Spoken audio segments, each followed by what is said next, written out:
Okay, so I am in the smallest attic that I think I've ever been in my life. And we're at a customer's house that we've been to a few times. And I'm doing pretty serious cleaning on this unit.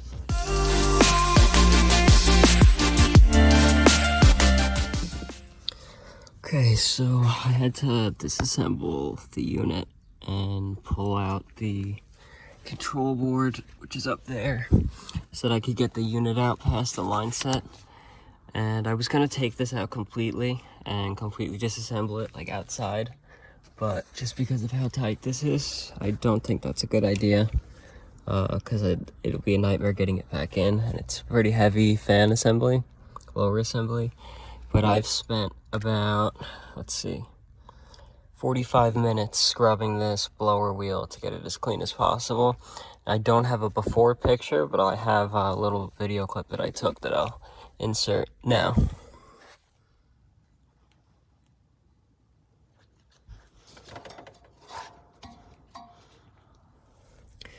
But basically all I did was just scrub it really hard with this new brush. I got to replace my old one, and then vacuum it and get as much of that dust out as I could. And I mean, it was a literal layer. My guess is that this unit had absolutely no airflow at all.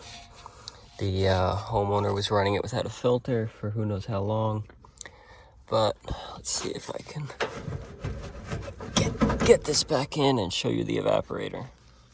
Okay, pulled off the return flex.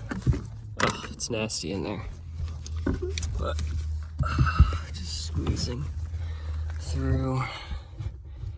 Here's our evaporator. It's actually not awful. I'm surprised, but still gonna try to vacuum and brush out as much as I can, and then let that evaporator coil cleaner sit on there, spray it on there heavily for a while. I'm also gonna vacuum out all this insulation that's all dusty, and the same for inside the unit, real dusty. Okay, so I really soaked this coil with cleaner. I really went heavy on that side too, because that was the dirtier side. You could see it's picking up a lot of like grime and dirt, and I'd like to rinse this, but getting the portable power washer up here and really rinsing this out is going to be a lot for not doing very much, because this is no rinse. The coil is going to rinse itself, but I'll let this sit for a while and see how it ends up looking. Wow. Another thing too is you could hear it draining because of all that cleaner. And this trap is filthy. Is the brush up here? I'd like to brush that out. I don't see the brush. I hate that. You have an easy trap, but the brush is nowhere to be found. It's one of the great things about them is having that brush. That stinks. But I tried my best to clean all this up. This is really in there. I guess from like a leak.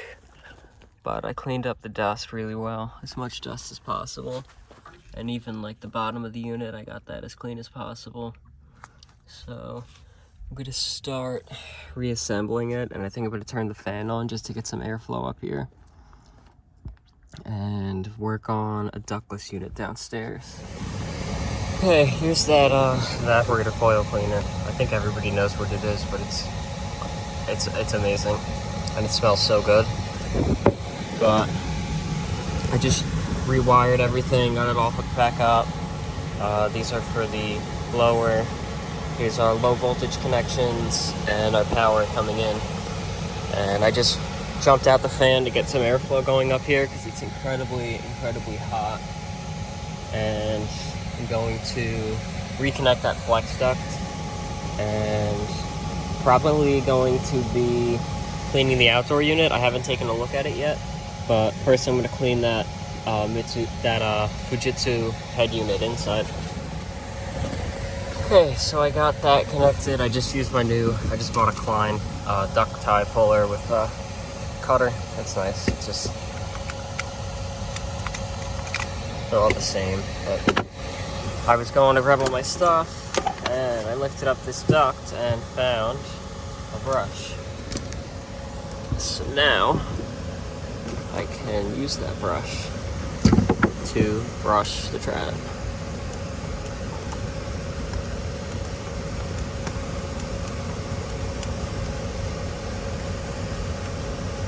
I like to really brush it good. You can see how dirty that water is. I'm just trying to get that, as clean as possible.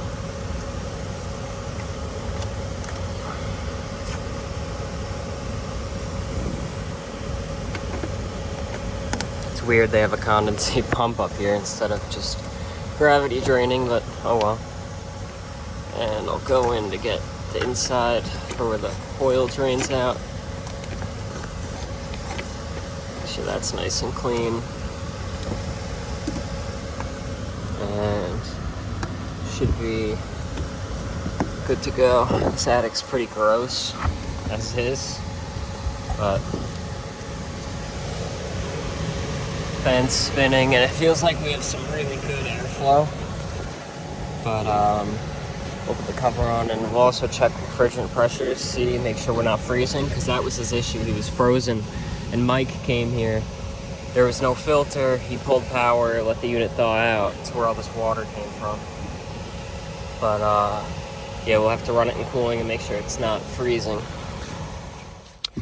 I actually replaced the TXV in this unit, and I think I posted a video on it. If I did, I'll leave a link to it in the description, but that was a tough one to get to.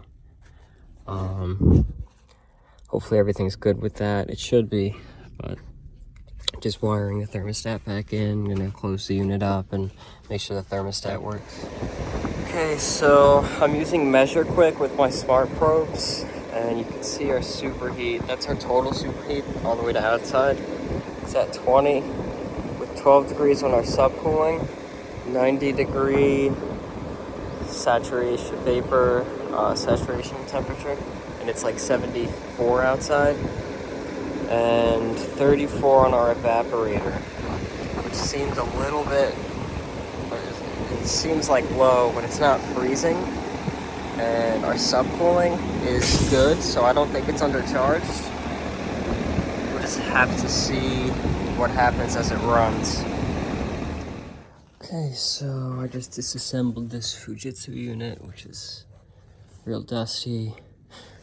Looks like nobody likes to clean filters in this house. And our coil's got a good amount of dust on it. And pretty much everywhere has a good amount of dust on it. I'm gonna remove these. I'll replace these strips that help it from clogging. And let's see, I can't really see the blower. And now you can see the blower, which is dusty, but it's not like filthy. So I'm gonna be cleaning this one as well. Okay, so here is the Speed Clean mini split bib, and it hangs under the unit. It's got some things, plastic pieces you slide in the back, and you just adjust all these strings to fit your unit. This nice hard plastic piece, but it catches all the water and funnels it into a bucket. You can see I already sprayed cleaner on it, and it's already picking up a lot of that grime. But this is what we use to wash it. Now I have the chemical valve set to 0 because there is some cleaner in here, but I don't want to spray that cleaner because it's a pain to rinse it out. But turn this on, and that's it. It's powered up. It comes with this handle, sprayer. It sounds super powerful, but it's really not. I mean, it's powerful, but it's not like damaging powerful. So I'll go through, I'll rinse from top to bottom and make sure I get this the whole thing nice and clean. You could already see the color difference it's making, removing all that dirt. Okay, I'm on the ladder now at that unit. It wasn't draining, so I had to suck through this drain line, which goes into this PVC pipe that goes into the gutter behind me. but it's flowing so slow. I'm gonna get the shop vac and suck on it harder with the shop vac. There's probably something clogging it up in there, and I'm thinking maybe it's like pieces of that green strip, or maybe it's pieces of dust, but I'm gonna let the vacuum suck on that for a long time, because it was just filling up that pan and nothing was going down that drain. I don't want to just overflow the pan when I'm cleaning it, because then it's kind of just getting water everywhere, and there's electrical stuff and I don't want to get that wet, so get the shop vac. Okay, so I got it rinsed off really, really well. You can see a huge color difference. It's aluminum colored now, and we're draining with no issue. I just ran so much water through this, sprayed up in there to get the fan, which you can see is now black instead of gray. And you can see just how dirty the water is now. This bucket had a little bit of completely clear water in it, and I clean this after each time I use it, so that's pretty dirty. I'd say about, I don't know, a gallon of water. I'm gonna let this drip dry for a while, and since I'm here, I'm gonna take a look at the other unit that's hooked up to that same condenser. And let's see. This one actually looks very, very clean. Yeah, I'm surprised at such a difference. Look at that. This one's like near perfect. I mean, there's a little bit of dust here, but I could just wipe that off. And lower is lightly dusty, but oh, okay. So I'm surprised at how clean this unit is compared to the other. But I also cleaned off this filter grill that was for the unit in the attic, and I had to clean off a dirty filter because there's no clean filters here for it. But I'll take these outside, clean these off, and rinse these out with the hose because it's easier to do it that way. And before I go down, I'm actually just gonna spray a good coating of this stuff in here just so that it smells good and it'll kind of self-rinse itself for a little bit.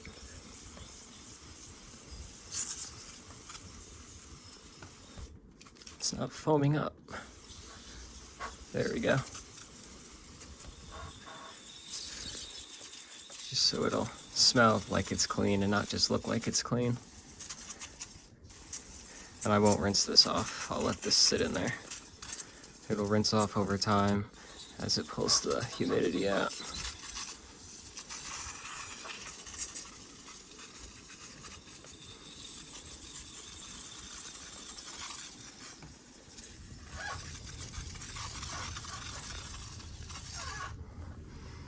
And that's pretty well coated, so leave it like that. Some of it'll drip out, but it smells so nice. It's like lemon scented. Okay, got some cleaner on those, just stood them up and got the hose. And it all just comes right off.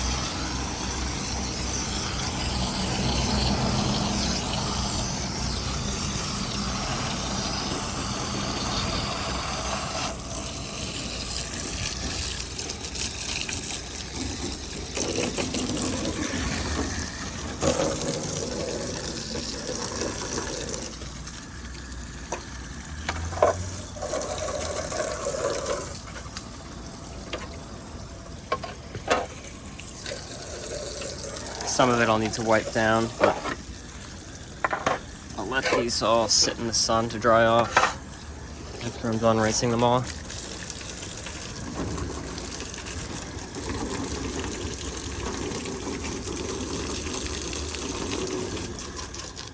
Okay, so I have the mini strips here for that unit because it does clog up a lot. That's why they were in there to begin with. And I'm going to be cutting it up into small pieces. Let's see, can I do that while recording?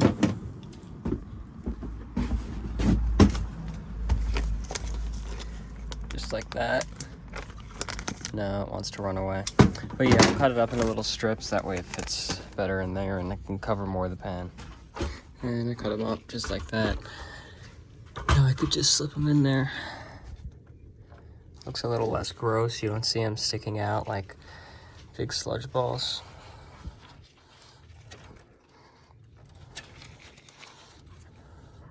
These smell gross though. They smell like vinegar. Great spacing. Doesn't really matter, but that should be fine. Or I'll move them over a little bit again. There. Pan is treated. Still drying. I'll wipe it down with a towel too after the majority of it drips off. But I think I could start taking this all apart. It's super easy.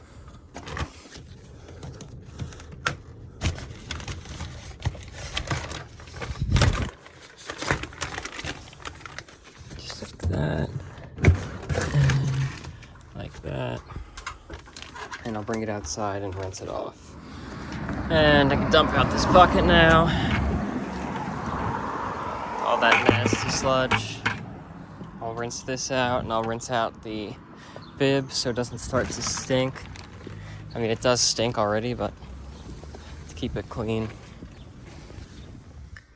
Okay, so I'm in the middle of putting this all back together when I notice how dusty this is. So I'm gonna clean that off because that's just gonna go right back into the unit.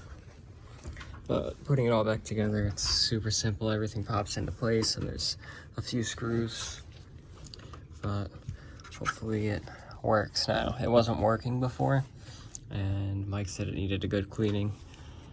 So that's why I'm here. And just like that, it's like we have a brand new unit. So I'll clean off that dust that's up there. I'll flip the circuit breaker back on and test it out. Okay, so we're on and cooling. You can see we have around 68 degrees for our return air temperature, which is maybe a little bit warmer above it, but around that. That's the degrees on the right, humidity is on the left. But we'll see now how low our temperature comes down on our supply. 64 so far.